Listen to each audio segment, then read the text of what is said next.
Love this podcast? Support it and sponsor today. Simply head to ozcastnetwork.com for details. You know when you're trying to think of a song but just can't quite remember the name? Like when you're looking for the perfect track for a car ride, but all you can think of is a beat? Well, using weed in your teens can make you forget things you want to remember. Because your brain is still developing, the THC in weed can impact your ability to form memories and remember things. MindOverMarijuana.com can show you the different ways weed can impact you in real life. Want proof? Check out the facts at MindOverMarijuana.com. Sponsored by the California Department of Public Health.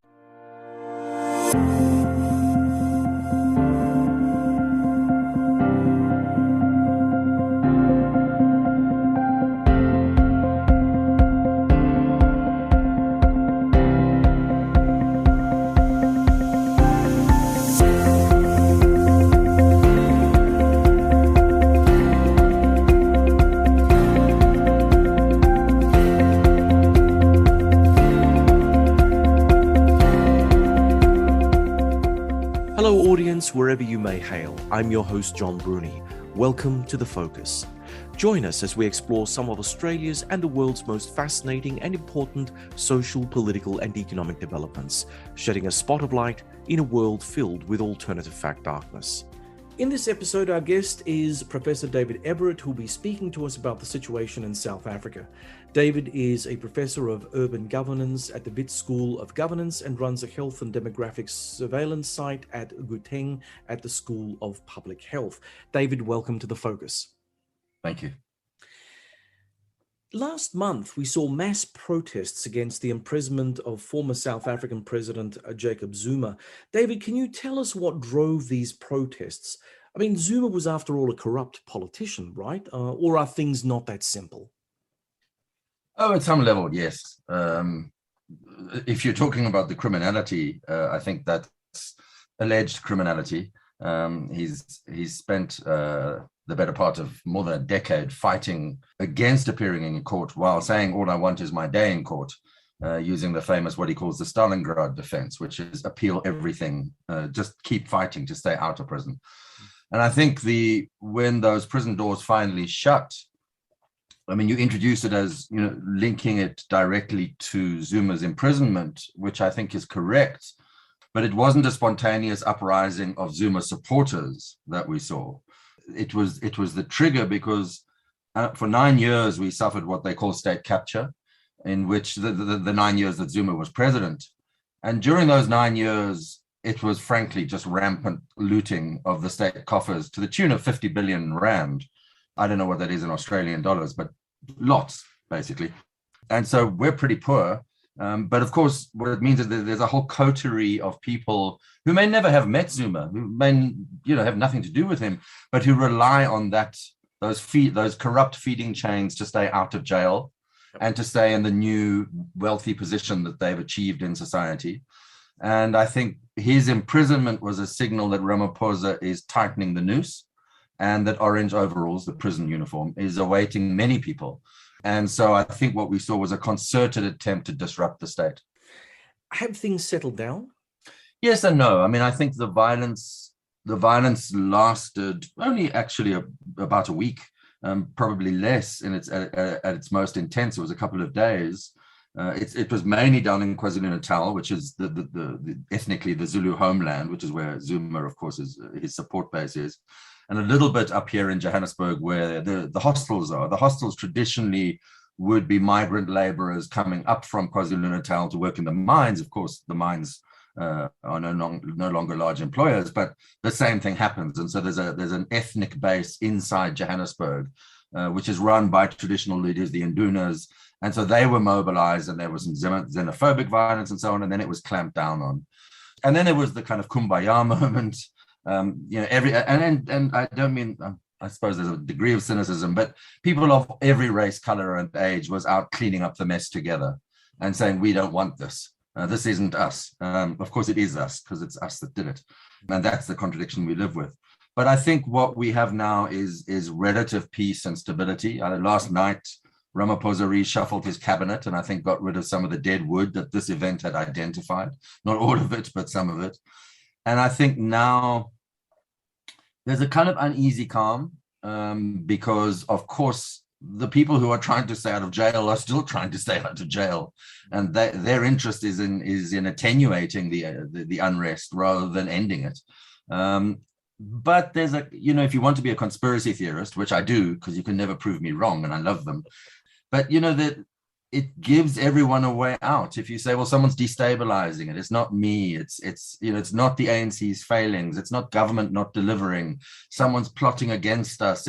It kind of is both a way of, I think it's probably a not inaccurate way of understanding what did happen, but it's very dangerous in the way it provides a way out for those who should have known better and acted more promptly when it did happen. So how do you think Cyril Ramaphosa dealt with this problem? I mean, we hear very few stories, political stories about South Africa, except for the fact that it's pretty much a case of being bad news ever since the end of Mandela's rule. So where did it go so badly wrong? It started off with all this promise, and then it just got from bad to worse. I think that's one particular view of post-apartheid South Africa. If I could flip that around completely and say, in 1990, the economy was in complete collapse. It was in its sixth quarter of negative growth. We'd had 4 or 5 states of emergency. Black people had no rights whatsoever. Everything was as bad as it could be. So where we are now is light years better than that. Right. Now, sure, there are some people, particularly those, dare I say it, expats who live, many of them in your country, yes, who seem to relish in making huge headlines out of bad news in South Africa. And there are problems, without question. We are unequal. There are, there's racism, there's violence, there's crime, as there is in most developing countries, frankly. And I don't see us as any different. And I see us in many ways as much better, because the number of people who have been drawn into the social security net, who have received housing, who've received tarred roads, etc., is astronomical. So in many ways, the basic needs of people that were denied because of the color of their skin, the reversal of that has been quite dramatic. But where did it go wrong? I think what's gone wrong has been, people talk about one-party dominant systems, and I do think the problem was both that the ANC was and is so big and powerful, and therefore begins to detach and lose accountability to us, the citizen, let alone the voter. And at the same time, I think the opposition were not very clever. Many of them play on race issues or on kind of anything other than the ANC issues. And that's not a policy position. That's not going to attract me because I'm a socialist or a liberal or a conservative. It's just, oh, I hate them. Do you hate them too? And I think our politics in that way has created quite a toxic atmosphere in which the ANC is fighting itself, which is where the origins of this, of course, come from. It's the Zuma faction versus the Ramaphosa faction. So I think in many ways, I won't mention the fact that we're rugby world champions for the 3rd time since 1990, because that would be cruel. But I think we've done quite a few good things since 1990. But I think we remain profoundly unequal. And the inequality is profoundly racialized still, even though whites are 8% of the population and Africans are 80% of the population. Nonetheless, the top 1% owns 50% of the wealth of the country. So, when you're in that kind of inequality and it's in your face, then I think it's a very febrile atmosphere which can be turned to the negative and to the violent fairly easily. In many of the so-called settler communities like South Africa, Australia, New Zealand, United States, and Canada, we've all been grappling to greater or lesser degrees with this thing called identity politics. Now, given what you've just said, where, the age-old conflicts among people based on race is still with you, how has the postmodern view of identity politics has that played a role in exacerbating existing tensions, or is this not really much of an issue in South Africa because you have got your divisions and those divisions haven't been ameliorated post-apartheid?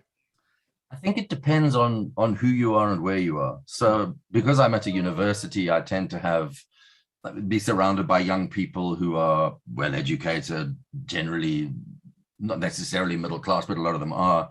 And I think in their issues of identity, sexuality, all come to the fore, not necessarily with the, I mean, there's no Jordan Peterson incidents happening on campus, put it that way. So it's not as if these fights are being fought at that level.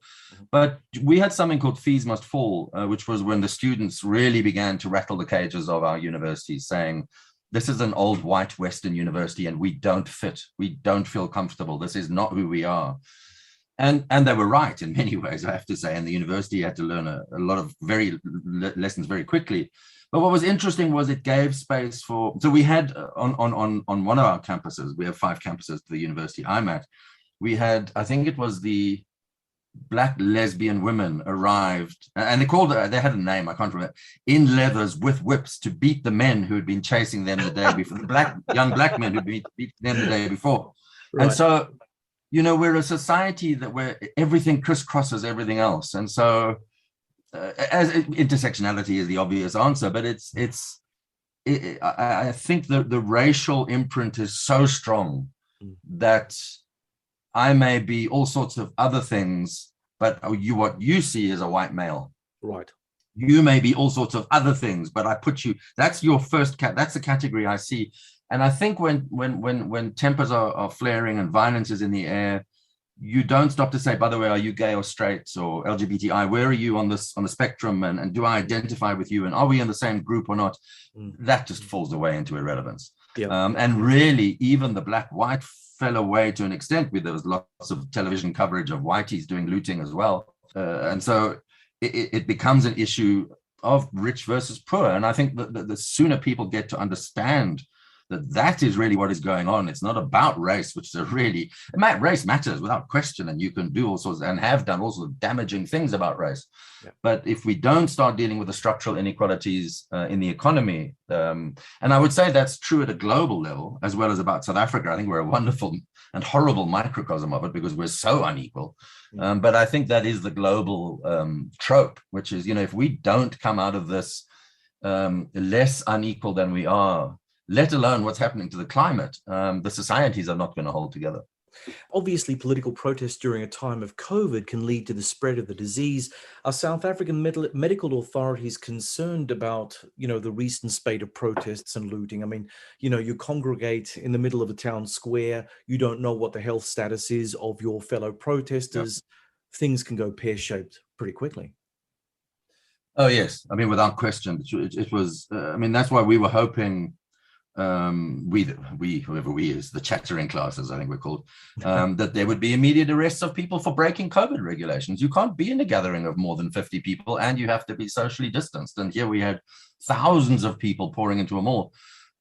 Generally, we're coming down the other side of our third wave, which has been heavily driven by the Delta variant. We have our own variant, of course. We have the Beta variant, which seems to have had the whatever knocked out of it by the Delta variant. So our variant's kind of dying off quietly, and Delta is just. But we in Gauteng, in the province I'm in, and in Johannesburg, we've just had our restrictions eased. Well, the whole country has. So where we are, it's. I think there were 500 new cases last night, and the country was a few thousand. But we are expecting to see clusters of both sickness, hospitalization, and death, unfortunately, in the areas where the looting did happen. That's I don't see how that would not follow from so many people. Ironically, some people were looting with a mask on, which is, I suppose, what they call responsible looting. Yes. Or socially careful looting. But I think we're going to see it shouldn't be a massive spike, but it'll certainly be a spike. I'm John Bruni, and you're listening to Sage International's The Focus podcast, and we're speaking with David Everatt on the troubles within South Africa. David, while people have commented on the corrupt nature of Zuma and his government, can you tell our audience what is different under Ramaphosa? Is he a force for good? Has South African government been cleaned up? Oh, I think it's a work in progress. I don't think there's a no. So the short answer is no, but I think it's being cleaned up. So I think Ramaphosa won by a couple of hundred votes out of thousands at the ANC's conference. And so very clearly he had to tread very warily, because cabinet was a kind of mix of Zuma fans and Ramaphosa fans. But Ramaphosa himself, I think, is without question, he's the father of this constitution. He ran the Constitutional Assembly that produced this constitution. He is a lawyer. I say that, I don't normally say that as a compliment, but I mean it in terms of his understanding of sorry, lawyers out there, but his adherence to the constitution, because it's his baby. And I think so long as South Africa, and Thabo Mbeki was the same, it was, if the constitution is sacrosanct. So I think the leaders that came out of struggle, many of them who participated in the Constitutional Assembly, regarded that document and continue to regard it as sacrosanct. And so what Cyril has done, here I am on first names with the president, is very slowly and deliberately moved step by step to firstly push back against his enemies, and then to pull off the coup, which he did just before Zuma, which included Zuma, which was the Secretary General S. Magashule, who is charged with corruption. So I can say that openly, and he's sitting in the dock in court. He was suspended. Carl Niehaus, this very odd male who claims to represent the former Umkhonto, which is where the army or the armed wing of the ANC, he was suspended, and Zuma was in jail. And so clearly Ramaphosa was able to get the prosecutorial authorities, get some cash and some talent back in there, as well as in the intelligence sector. But I think all of this is against the backdrop of both a very, very tough politics inside the ANC and a state that lacks the funds to really move fast. And the whole point of the 9 wasted years was to hollow out institutions, to make them unattractive places for people who are ambitious, clever, dare I say it, even ethical. And so those people all went to the private sector. I happen to chair the Council for Stats SA. So Stats SA is not worth Statistics South Africa. We do the census and all the official stats. So it's not worth capturing us because we don't have big budgets. We're not procuring, locomotives and water systems and so. So you throttle us. So what they did is they just kept cutting our budget by hundreds of millions every year. And the point of that is we can't then do our job and tell you what we look like. So you can hide all sorts of things if Stats SA is not able to say, well, actually, this is what the economy looks like. They did the same to the Independent Electoral Commission. You throttle it so that for the first time in 2019, the election could be challenged, because what we do is after we vote in South Africa, you get indelible ink put on your thumb. And if you put it under an ultraviolet light, it shows that you voted and you can't vote again, as well as your ID number and whatever is in the system. And the ink would wash off, and because they just couldn't afford the ink they used to get. And so in many ways, those whole 9 wasted years were a period of hollowing entities and making institutions weak. And I used to be someone, I come from a school of governance. I believe in institutions. I don't believe in them just for their own sake. Until this, and now I do believe in them for their own sake. I think, you've got to have your institutions strong and functional if you are going to hold a society together. Were the pro-Zuma, and I use that term loosely, protests an attempt at insurrection against Ramaphosa? I certainly came out and said that in a piece that I wrote. And then my wife, who's also a lawyer, can't get away from them, said insurrection is not a crime in South Africa. So you can't be guilty of insurrection. It's not on the statute book. So you can be guilty of sedition or you can be guilty of treason. We don't have insurrection as a criminal offense. Let me put it this way. On the one hand, what you saw, presumably through your television screens, were lots of poor Black people, just smashing, taking the silly idiot trying to put a giant screen TV into a small car. The TikToks were full of the guy eating a cake with his hands full of all his looted goodies. That was the front. But to get into a shopping mall, I don't know if this happens in Australia, but in South Africa at night, malls are locked up and they're pretty secure and they have guards outside and they have big doors with bolts. Thieves got straight through, went straight for the cameras, took them out, knew exactly where the recordings were, deleted them, knew where the backups were, deleted them, and then withdrew and then said to the crowd, go for it. There are no consequences. Up behind each mall, you would see ranks and ranks of both taxis and minivans. I don't know what, a pickup truck, I think they're called in Australia, where the expensive goods were coming. That's where the valuables are going to the criminal syndicates. But at the same time, behind that, we had attacks on cell phone towers. We had attacks on, attempted attacks on electricity substations, on water reservoirs, on I think something like 71 community radio stations. In other words, the very local level that I do trust, whereas I wouldn't necessarily trust the national broadcaster, but I trust my local guy. And now poor people do not decide, hell, I'm really hungry, let's attack a reservoir. That doesn't make sense. But, as I said sarcastically to someone else the other day, you can take this either from the playbook of any insurrectionary movement, or from the playbook, the plot line of Die Hard 4, the fire sale, the notion that if you can bring the infrastructure down, you burn trucks on the highway, the main highway that goes from Durban up to Johannesburg. So you cut off the arterial road, for where all of our goods that are imported come from the port to Johannesburg, or go from Johannesburg to the port for export. So you essentially are trying to topple the state. And if you're not trying to topple it, you're trying to make it ungovernable to the point where you're saying, your guy, namely Ramaphosa, he can't manage this. Yeah. Let our guy, namely Zuma, out of prison, this will stop. And it'll stop because you're pulling the strings that's making it happen. And I think the fact that he stared them down, and the fact that no other province showed any support whatsoever for this, in fact, did the reverse, I think that tells quite a lot about how limited the support for both Zuma and his politics and his coterie really are in the country. Considering what you said earlier about Ramaphosa and his government being a work in progress, the concerns that you have with regard to how the state of affairs is in South Africa, is it beyond Ramaphosa to really get on top of these things? Does he have the capabilities to deeply pull apart and put back together South Africa in a way that would make or give more stability to the country? It's a really good question. I mean, who knows? Ask me in 10 years and I'll tell you what happened, kind of thing. Yeah. I think my honest answer would be, if anyone is going to do it, it's going to be him.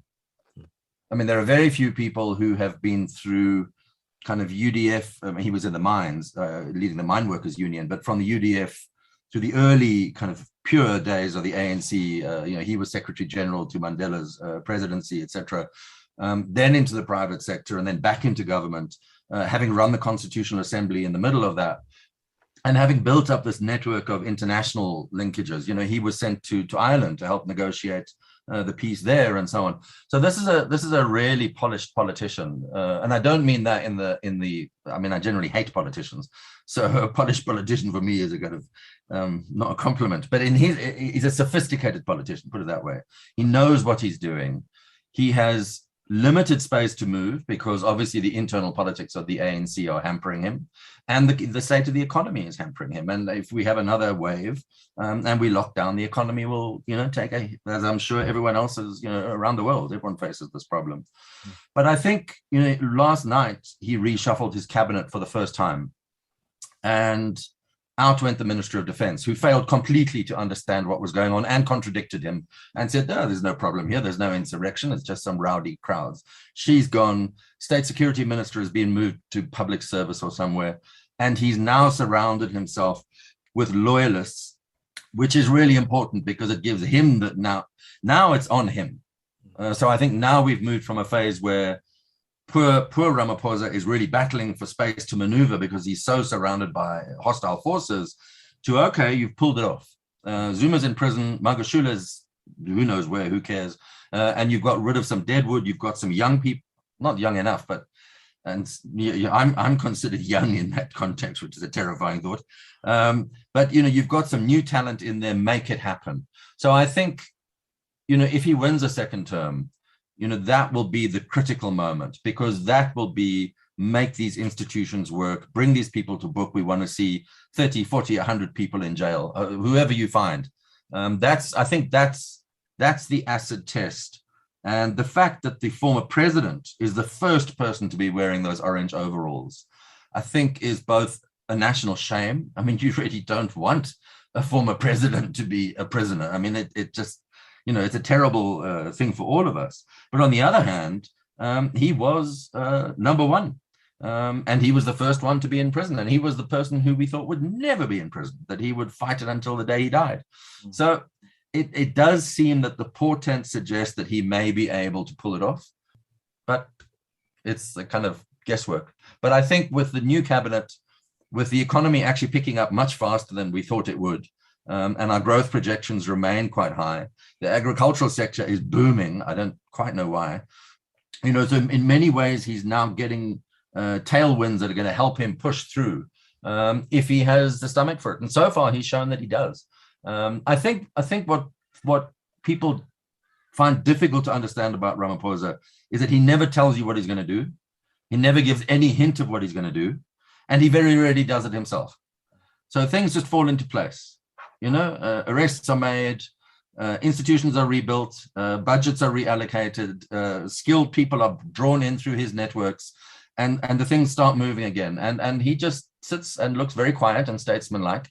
But behind the scenes, he knows exactly what's going on. So I hope, he is in many ways the last vestige of our hope of a leader of that era. Because I think whoever succeeds him will either be dead wood and a compromise candidate, so someone old and who can be pushed around in the way that people thought that Daniel Arap Moi could be in Kenya, or it'll be someone from the younger generation who were not around for apartheid, who were not around for the kind of 1990 to 94 violence, and who do not have that vested interest in the Constitution as their document. It's just the Constitution. Interestingly, just one observation here in Australia, people who criticize the political establishment usually say that those who have been in power always identify fellow travelers in the next generation. So there's almost like a continuity of, what's the right word for it? A continuity, not in skill, but in something else, shall we say? But there's certainly a certain type that goes in. Yeah. Now, with for instance the ANC, obviously it's a political party. It has its own particular agenda, however deep you want to go into that agenda, and it will want to perpetuate that agenda.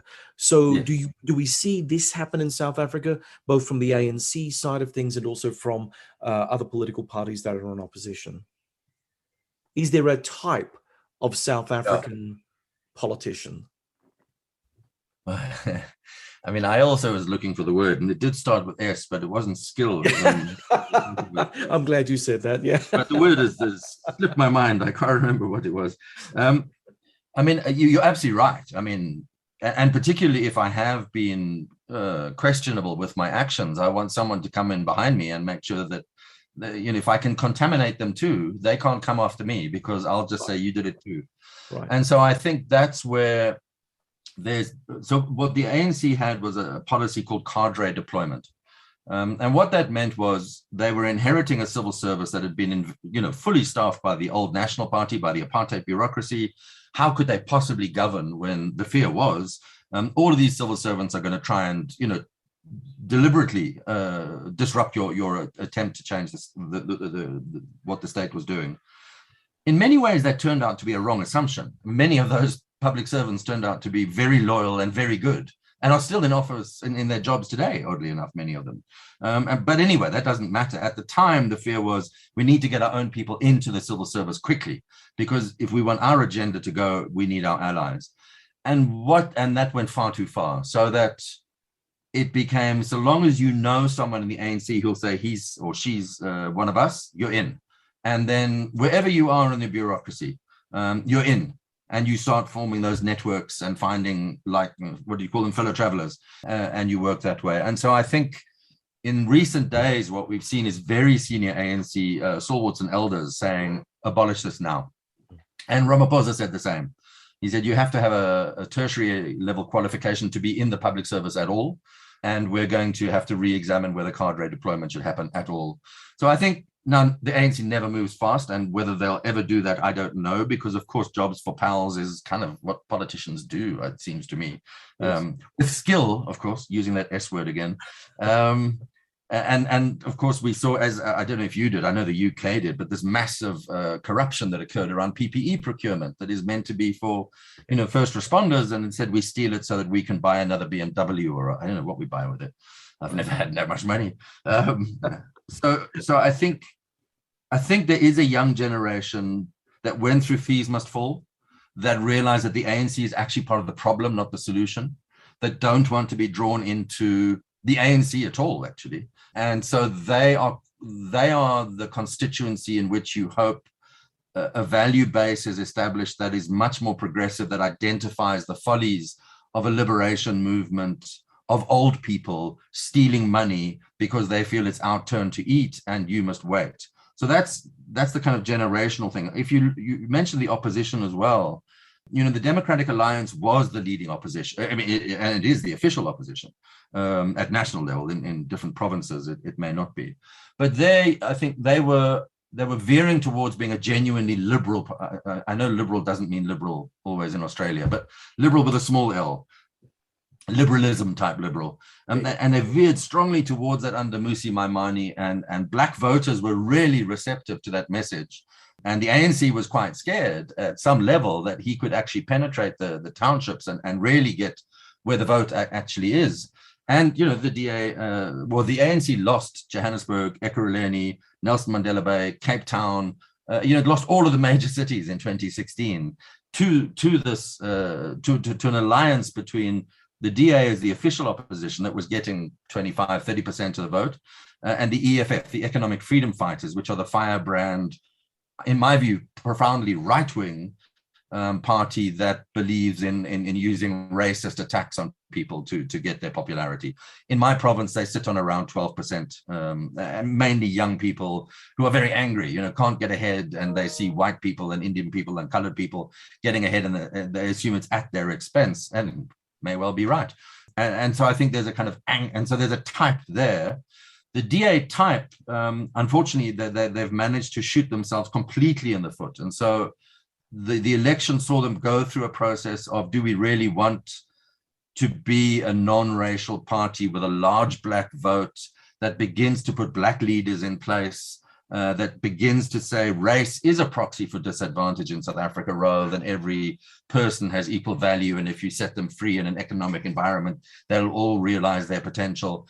And so they got rid of all of that. And the polling that we're doing at the moment suggests that they've shot themselves in the foot. At the moment, I think the voter is left with pretty slim pickings in South Africa. I think the ANC obviously has this appalling track record. I mean, it has a great track record in bricks and mortar, and an appalling track record in stealing money. So you have to weigh those two up. I think the DA had a good record in being a great opposition, and it's now blown that in many parts of the country. And the EFF is just a kind of racist rump that shouts, look at those Indians, look at those whites, kill them all. And it'll always get angry people, but it's not going to grow. It has no policies in particular to offer. In my view, some of them are students in my school and they will shoot me down. But that's what I think about them. And the rest of it, beyond those three, you're into regional parties and small parties. That's it for this episode. We hope that you enjoyed the show. My thanks to our guests, David Everatt, and to producers Neil Smart and Malcolm Hughes. Thanks also to the Ozcast Network. You can find The Focus on the Sage International website at sageinternational.com.au, the Ozcast Network, iTunes, Spotify, Stitcher, and TuneIn. Until next time, goodbye.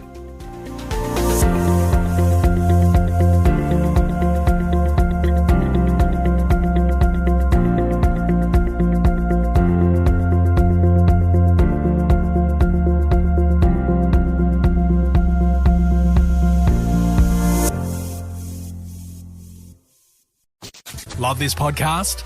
Support it and sponsor today. Simply head to ozcastnetwork.com for details.